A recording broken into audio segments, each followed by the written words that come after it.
I come in, sir? Yes, आइए। Good afternoon, sir. Good afternoon. बैठिए Good बैठिए afternoon. बैठिए बैठिए बैठिए बैठिए। Thank you, sir. आपका नाम दिव्या है? Yes, sir. आपका पहला अटेम्प्ट है? Yes, sir. ग्रेट। तो दिव्या, अपने बारे में कुछ बताइए, ऐसी 5-6 महत्वपूर्ण बातें जिनसे हम आपसे बात कर सकें। सर, जैसे कि आपने बताया, मेरा नाम दिव्या है। मैं हरियाणा के महेंद्रगढ़ डिस्ट्रिक्ट से हूँ। ठीक है। मैंने अपनी स्कूलिंग जवाहर नवोदय विद्यालय से की है। उसके बाद मैंने अपनी ग्रेजुएशन अपने डिस्ट्रिक्ट के गवर्नमेंट पीजी कॉलेज से की है। और एक सिविल सर्वेंट बनने के क्रम में मेरा पहला प्रयास है। ठीक है। आपके विषय क्या थे ग्रेजुएशन में? Sir, physics, chemistry and maths. और यूपीएससी में क्या विषय लिया आपने? हिंदी लिटरेचर। वो तीनों विषय खराब लगे आपको? नहीं सर, खराब लगने वाली बात नहीं है। एक्चुअली सर, हिंदी में मेरा इंटरेस्ट भी रहा है, क्योंकि ग्रेजुएशन में भी एक ईयर में हमारे पास हिंदी होता था, एक एग्ज़ाम होता था। इंटरेस्ट रहा है तो फिर आपने हिंदी में क्यों नहीं ग्रेजुएशन किया? सर, वो 12th के बाद मेरे पास साइंस ही थी, तो उसके बाद। लेकिन सर, सिविल सर्वेंट्स बनने के लिए मैंने हिंदी इसलिए भी चुना है क्योंकि मैंने कुछ सीनियर से बात की और सर मुझे सिलेबस देख के ये लगा कि शायद मैं अच्छे से कवर कर लूँगी और स्कोरिंग भी है, तो इस वजह से। अच्छा, तो ये प्रैग्मेटिक फैसला है, कॉस्ट बेनिफिट के बेस पे लिया हुआ। जी ठीक है। और आपको कोई रुचि भी है, आपने बताया नहीं? हॉबीज में जी sir, Ghoomar dance, singing and sir talking with my mother. अच्छा, अपनी मदर से बात करना आपकी रुचि है। गुड। आजकल ऐसे बच्चे कहाँ होते हैं जो पेरेंट्स से बात करें, ये तो बड़ी अच्छी बात है। तो मम्मी से बात करके आपको ये नहीं लगता कि उनकी जनरेशन की बातें आपकी जनरेशन से काफ़ी अलग हैं? नहीं सर, मैं मम्मी से जब बात करती हूँ तो मेरा फोकस तो मुख्यतः उनकी हेल्थ को लेके होता है कि वो अपनी हेल्थ का ख्याल रखें, और मम्मी सिंगल पेरेंट है तो इस वजह से उनका स्ट्रेस दूर करना, और मुझे लगता है सर घर की बातें हम कर लेते हैं, ऐसा डिफरेंस। फिर ये रुचि है या जिम्मेदारी है? सर, दोनों चीज़ें, रुचि भी है और मैं अपनी जिम्मेदारी भी समझती हूँ कि उनका स्ट्रेस दूर करूँ। और आपका होम स्टेट हरियाणा है और आपने फर्स्ट प्रेफरेंस उसी को दी होगी? Yes sir. है ना? ठीक है। तो दिव्या, ये बताएं आपके नाम का मतलब क्या है और ये नाम आप पर कैसे सूट करता है? सर, मेरे नाम का मतलब है डिवाइन लस्टर और ब्रिलियंस। और सर, मुझे ऐसा लगता है कि मैंने अपनी स्कूलिंग में और उसके बाद अपने कॉलेज में और अपने जो भी प्रयास है अपने लक्ष्यों को प्राप्त करने में, ब्रिलियंस को हासिल करने की कोशिश की है। आप जो हिंदी साहित्य पढ़ती हैं उसके पाठ्यक्रम में भी एक उपन्यास है, उसका नाम भी दिव्या ही है। Yes sir. और उस उपन्यास में वो जो दिव्या है और जो उसका मित्र मारिश है, वो बार बार कहते हैं कि स्त्री का धर्म निर्वाण नहीं सृष्टि है। क्या मतलब है इस बात का, और क्या आप इस बात से सहमत हैं आज के ज़माने में? सर, मारिस का इससे मतलब है कि नारी को प्रकृति ने जो सर कर्तव्य दिया है सृष्टि को आगे बढ़ाने में, उसको वहीं अपना के चलना चाहिए। और सर, जो निर्वाण का मार्ग है वो नारी के लिए श्रेष्ठ नहीं है। ठीक है। और सर, मुझे भी पर्सनली ऐसा ही लगता है कि सर, लेकिन जेंडर इक्वलिटी के साथ सर। जैसे हमारे देश में 2 महिला राजनेता इस समय ऐसी मैं सोच पा रहा हूँ जो बहुत योग्य हैं, उन्होंने बहुत महान काम किया पर विवाह नहीं किया, परिवार को आगे नहीं बढ़ाया। ममता जी हैं, मायावती जी हैं। क्या हम उनके योगदान को शून्य मान लें क्योंकि उन्होंने सृष्टि के रास्ते को आगे नहीं बढ़ाया? नहीं सर, ऐसा तो नहीं है सर। हर महिला की अपनी ये पर्सनल चॉइस है, और सर राजनीति के क्षेत्र में उन्होंने इतना अच्छा किया है, तो हम सिर्फ सृष्टि को आगे ले जाने के बेस पे कहीं किसी महिला का मूल्यांकन नहीं कर सकते। ठीक है। अब आप ये बताएं कि हरियाणा में आजकल बहुत सारे जो विवाद चल रहे हैं उनमें से एक विवाद तो चंडीगढ़ को लेकर है। सर।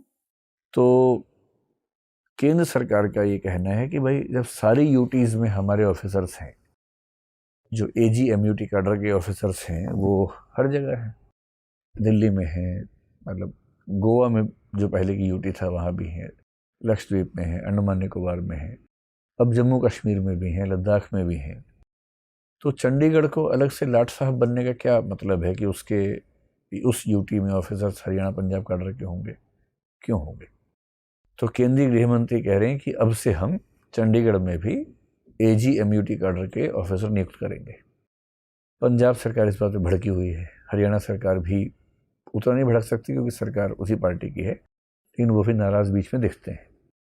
आपकी राय में क्या होना चाहिए? चंडीगढ़ का जो एडमिनिस्ट्रेशन है कैसे चलना चाहिए?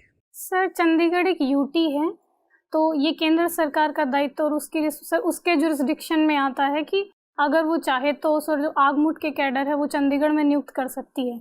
लेकिन जिस टाइम समझौता हुआ सर उस टाइम ये डिसाइड हुआ था कि चंडीगढ़ और पंजाब के ऑफिसर्स ही वहाँ काम करेंगे। तो अभी अगर सेंट्रल गवर्नमेंट ये चाहती है कि वहाँ पे आगमुट कैडर के ऑफिसर्स जाएं तो सर ऐसा फैसला लेने में कोई मुझे बुराई नहीं लगती। हाँ, लेकिन आपको नहीं लगता कि फेडरलिज्म का सम्मान करते हुए इसमें राज्यों से भी संवाद होना चाहिए, एक तरफा फैसला नहीं होना चाहिए? हाँ सर, एक तरफ फैसला नहीं होना चाहिए। इसमें सर हरियाणा और पंजाब के राज्यों की भी सहमति ली जा सकती है, क्योंकि एक बार इनसे सहमति लिए बिना 3 बिल पास किए थे, फिर क्या हुआ था आपने देखा ही है 2 साल में। तो संवाद की प्रक्रिया रहे तो बेहतर ही होगा, है ना? ठीक है sir.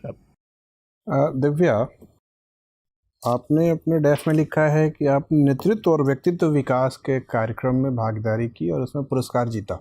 Yes sir. Leadership and personality development. Yes sir. तो ये बताओ कि नेतृत्व का विकास कैसे किया जा सकता है? 2-3 तरीके बताएं। सर सबसे पहला तो मुझे लगता है जो लीडर होता है उसको अपने जो ग्रुप है उसके बारे में सर अच्छी जानकारी होनी चाहिए कि कैसे पॉलिसीज ले जानी, हमारा लक्ष्य क्या है। सबसे पहला ये है।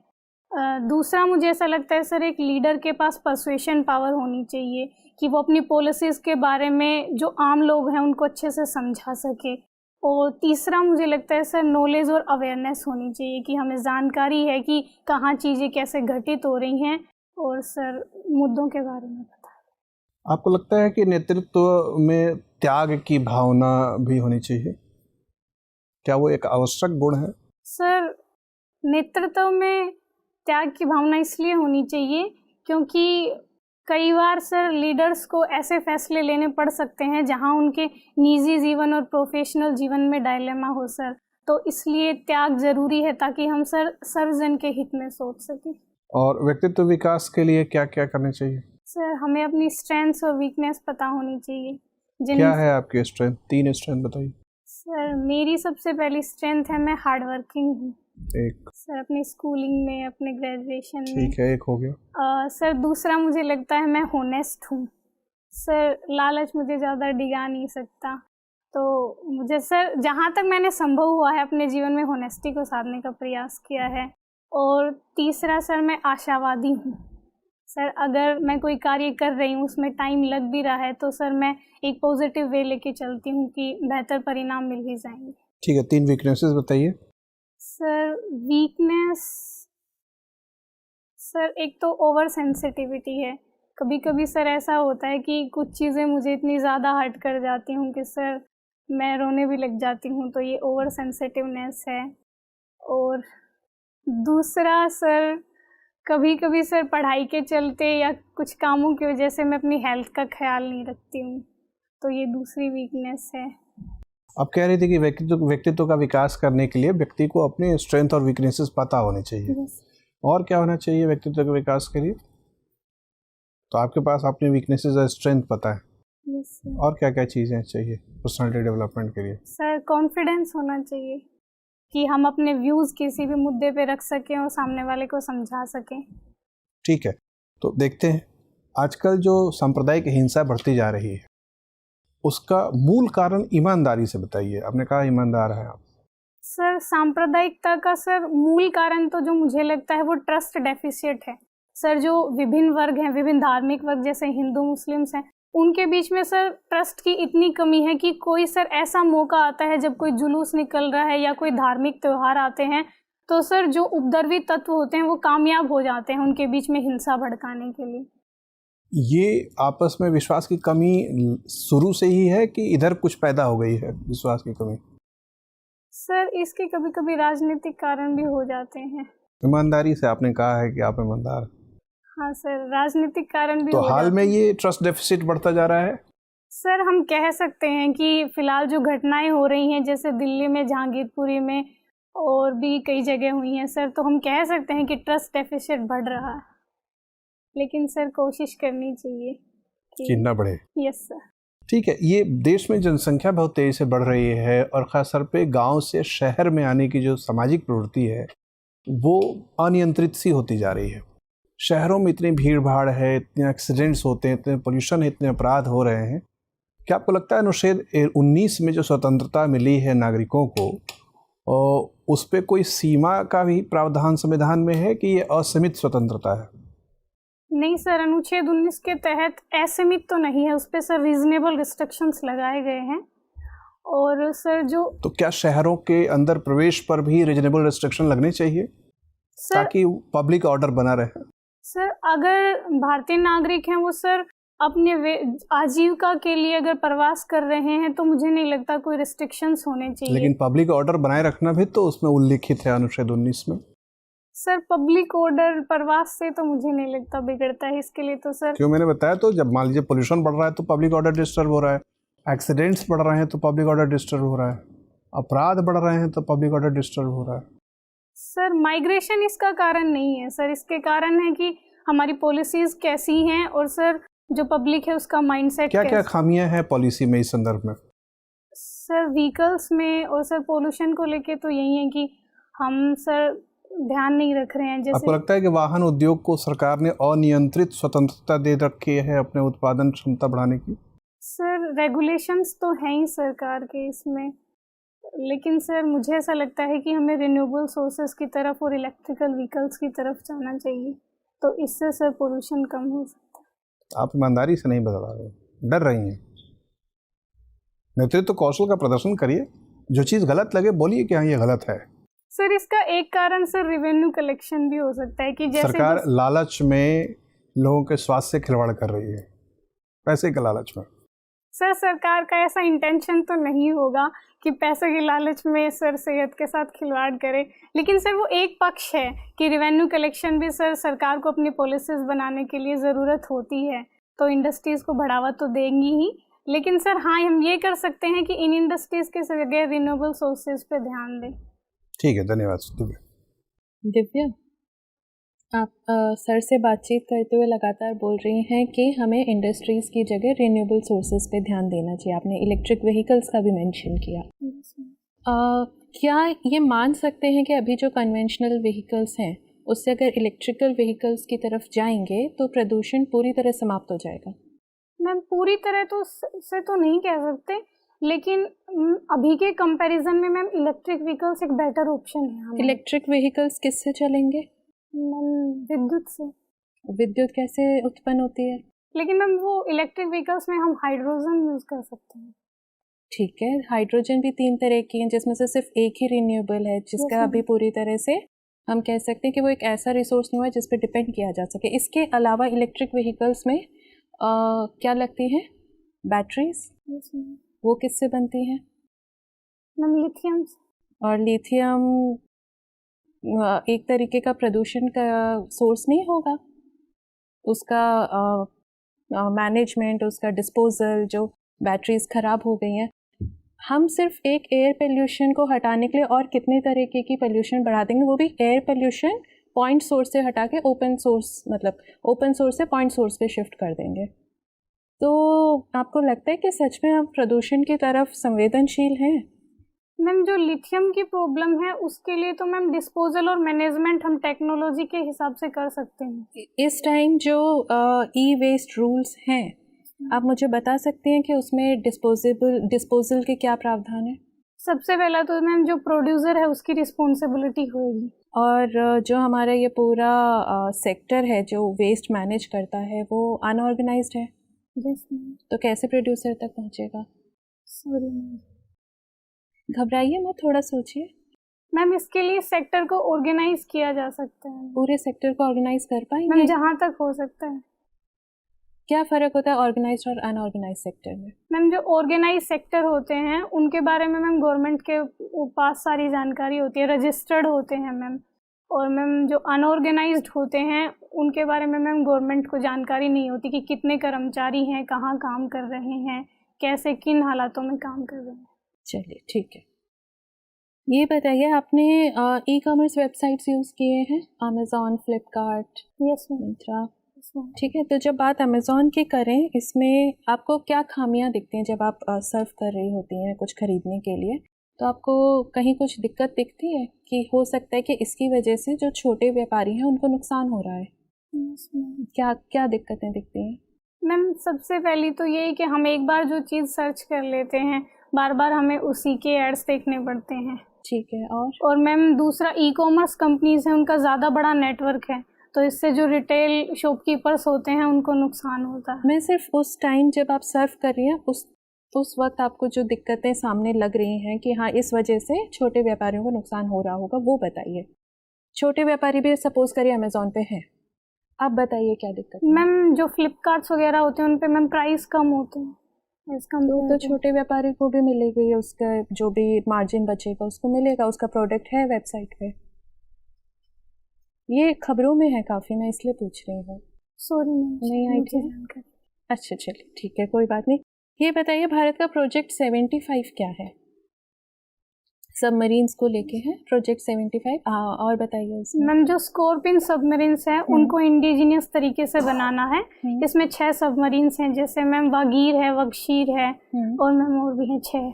कितनी बन चुकी है, क्या स्टेटस है लेटेस्ट? मैम 5 बन गई है, 6ठी भी बन गई है, आज ही कमीशन हुई है। ठीक है। और 75 आई क्या है? Sorry ma'am. चलिए कोई बात नहीं।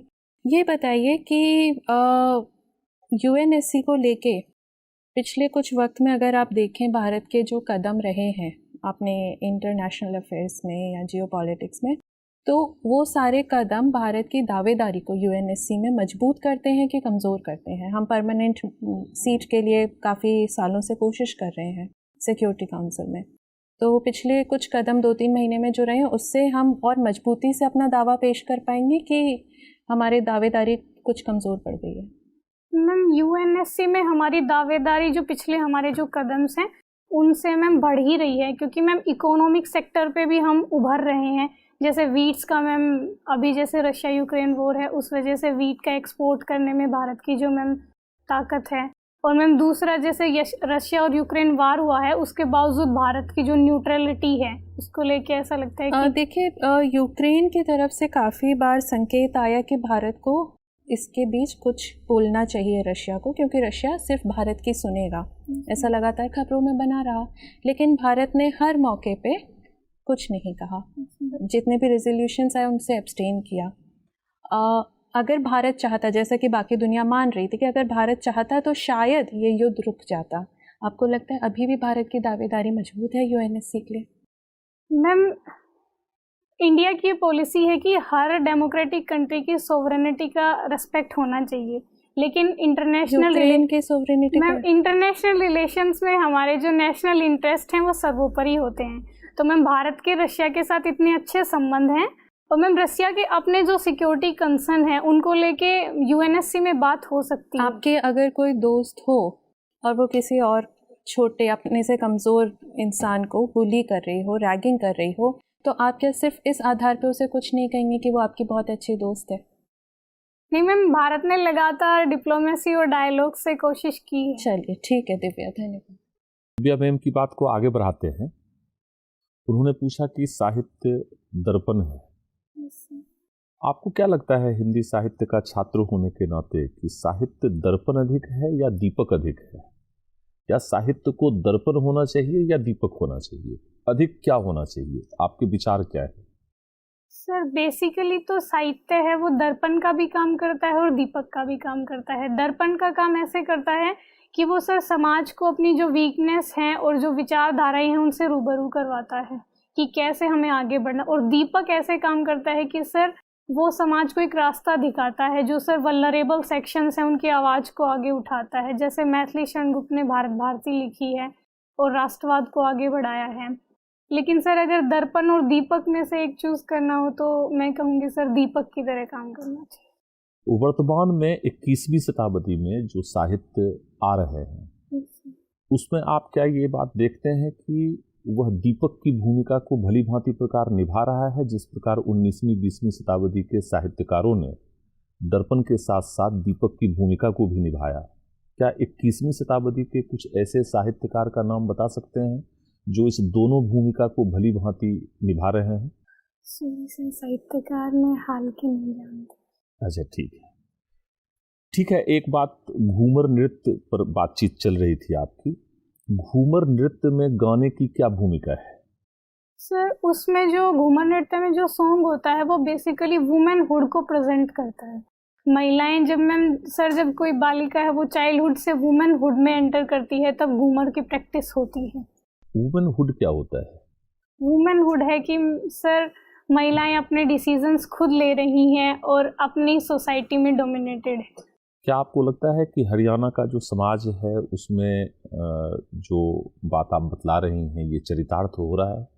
सर हरियाणा का ऐसा इतिहास रहा है कि वहाँ पे सेक्स रेशियो इतना कम है, लिटरेसी रेट इतना कम है महिलाओं का, लेकिन अभी गवर्नमेंट भी और सर वहाँ की जनता है, वहाँ सब कोशिश कर रहे हैं कि सर लगातार महिलाओं को आगे बढ़ने का मौका मिले। एक डिस्ट्रिक्ट मजिस्ट्रेट के रूप में यदि आप महेंद्रगढ़ में पोस्टेड हो जाते हैं तो हरियाणा के समाज में क्या क्या सुधार आप लाना चाहेंगी और कैसे कैसे लाना चाहेंगी? क्या आपकी क्या योजना है? सर सबसे पहला तो जो मेरा फोकस रहेगा वो सर महिलाओं पर ही रहेगा, वुमेन एम्पावरमेंट पे सर। इसके लिए सर मैं कोशिश करूँगी कि ग्राउंड लेवल से काम किया जाए।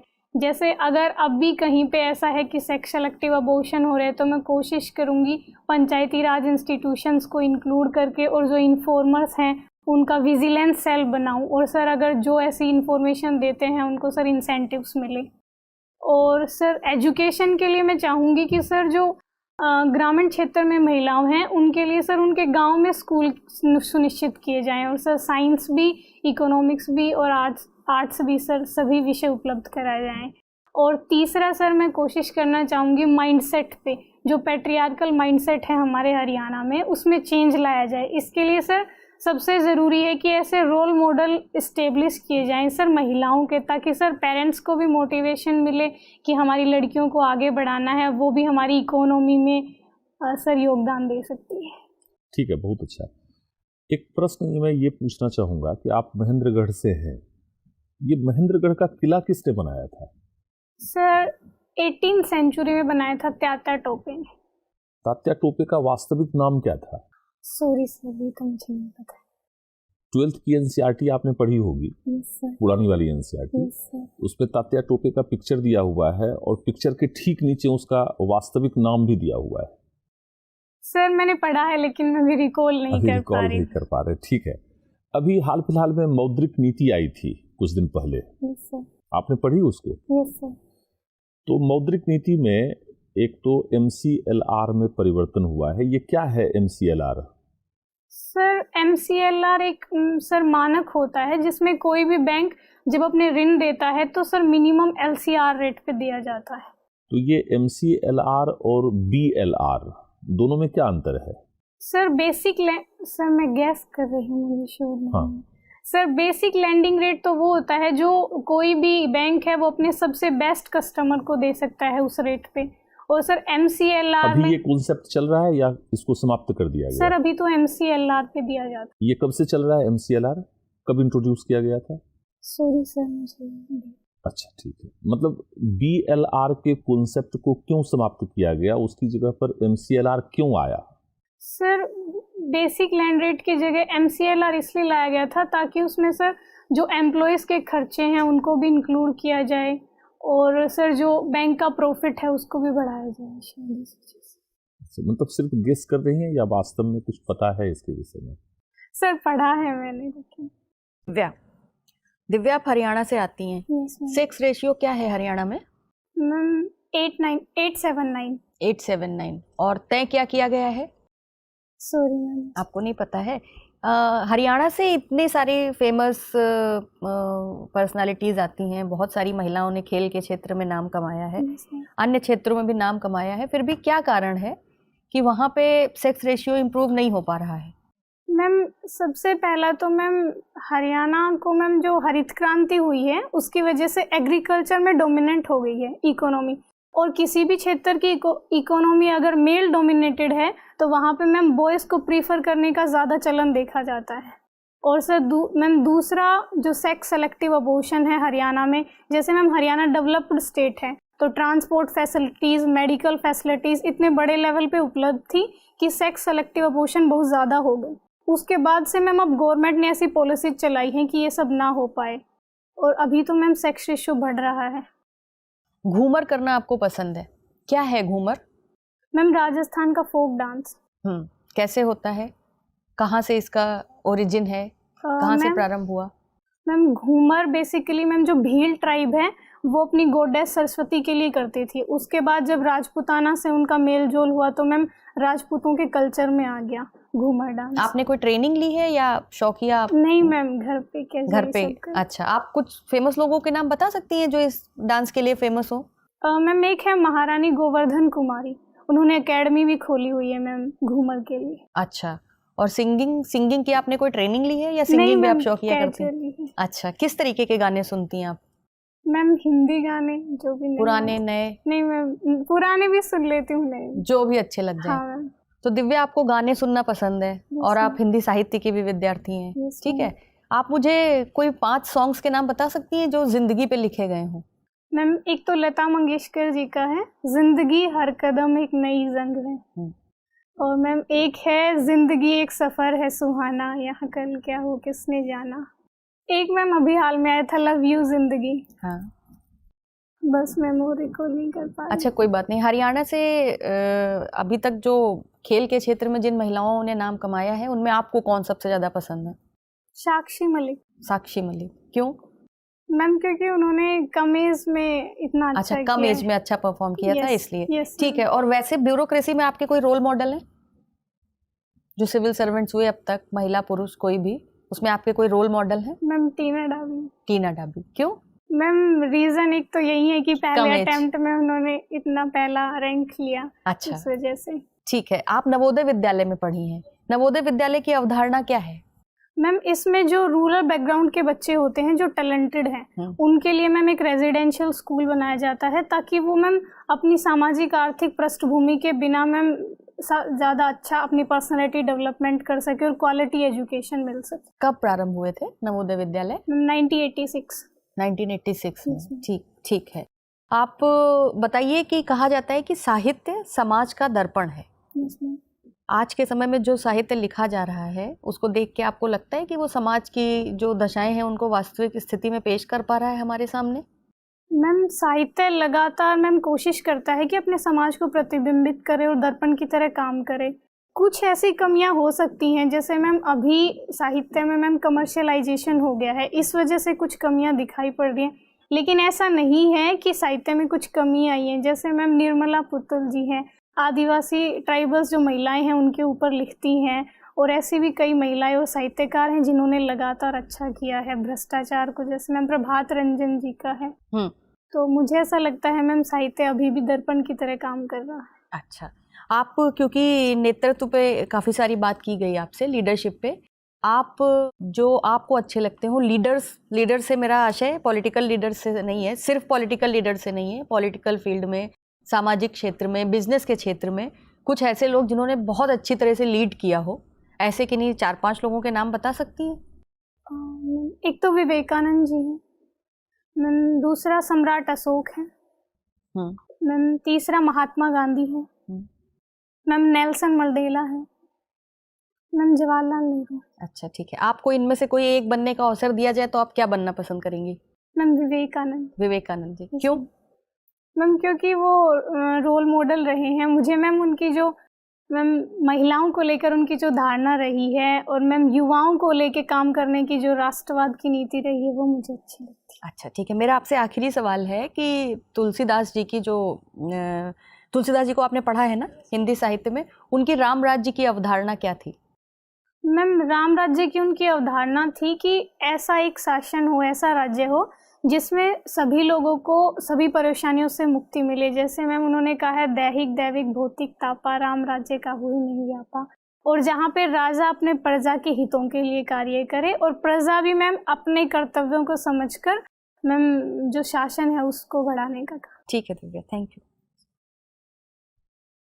दिव्या ये बताओ कि पीएनडीटी एक्ट क्या था और उसे चेंज करके पीसीपीएनडीटी एक्ट क्यों बनाया गया था, और इसमें हरियाणा की क्या भूमिका है?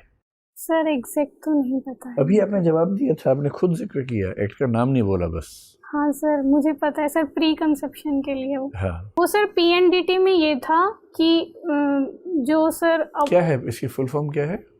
Sir PCPNDT. किसी की भी बता दीजिए पीएनडीटी की, क्योंकि पीसी में तो सिर्फ पीसी जोड़ा है, वो आपने बता दिया प्री कंसेप्शन। सर याद नहीं है। कोई बात नहीं, बताइए इसमें था क्या? सर इसमें ये था कि सर किसी भी गर्भवती महिला के सर गर्भ के सर लिंग के बारे में नहीं बताया जाएगा।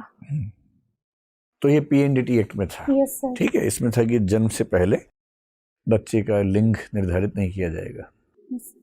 फिर ऐसा कुछ हुआ कि एक्ट चेंज करके पीसीपीएनडीटी करना पड़ा, प्री कंसेप्शन एंड जो पीएनडीटी है वो करना पड़ा। क्या वजह थी?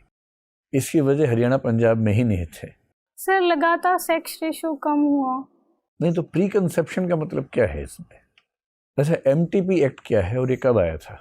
सर मेरे को डेवलप्ड राज्यों में जो महिला या मादा भ्रूण है उसकी हत्याएं ज़्यादा होती हैं। ओडिशा जैसे राज्यों में जहाँ डेवलपमेंट उतना नहीं है, या झारखंड में, वहाँ मादा भ्रूण की हत्याएं कम होती हैं। क्या ये मान सकते हैं कि डेवलपमेंट और महिला समाज के बीच में विरोध का संबंध है? सर ऐसा तो नहीं कह सकते कि डेवलपमेंट और महिला विरोध के बीच में संबंध है, क्योंकि सर जो डेवलप्ड कंट्रीज होती हैं जैसे नॉर्वे, स्वीडन, फिनलैंड, उनमें महिलाओं की बहुत अच्छी स्थिति है। तो 3 ऐसी तकनीकें बताइए जिनके विकास से महिलाओं को फायदा हुआ हो, और 3 ऐसी तकनीकें जिनके विकास से महिलाओं को नुकसान हुआ हो। सर महिलाओं को नुकसान तो एक सर इसी से हुआ है, जैसे हम प्री कंसेप्शन कर सकते हैं, अल्ट्रासाउंड की मशीन जैसे हाँ मान सर, लेते हैं। हाँ सर, इनसे महिलाओं को नुकसान हुआ। और सॉरी सर। अच्छा, फायदा बताइए।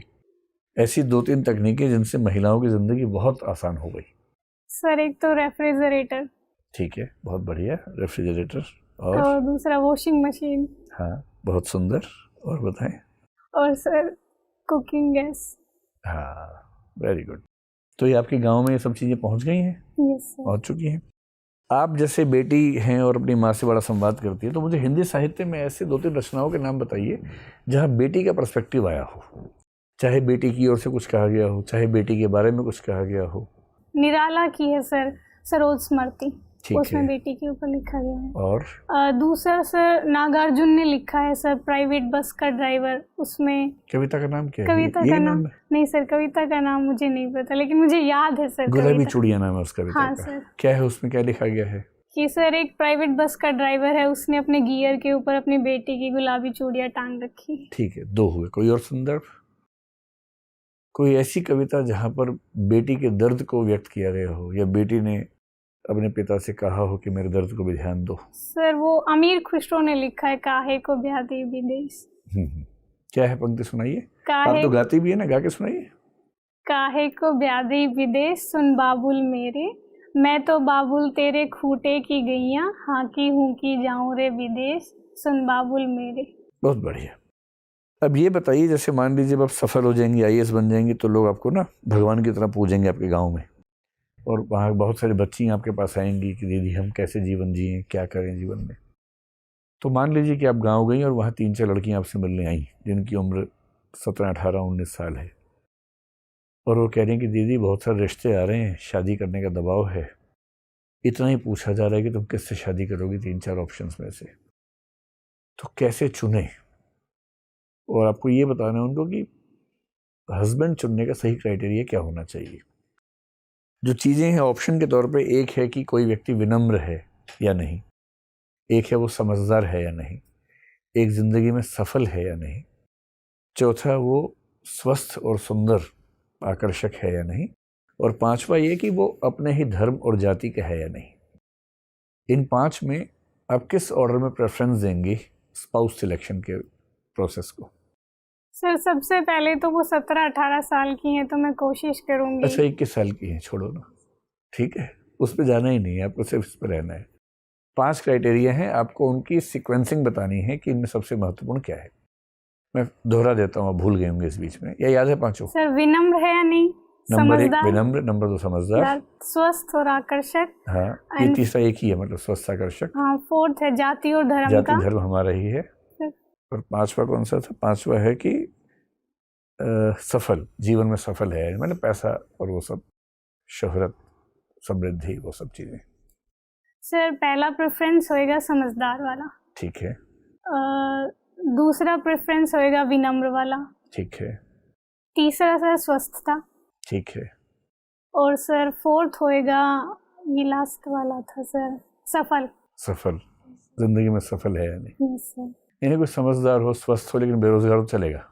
नहीं सर, तो हायर की ठीक है दिव्या, आपका इंटरव्यू पूरा हो गया, धन्यवाद। जैसा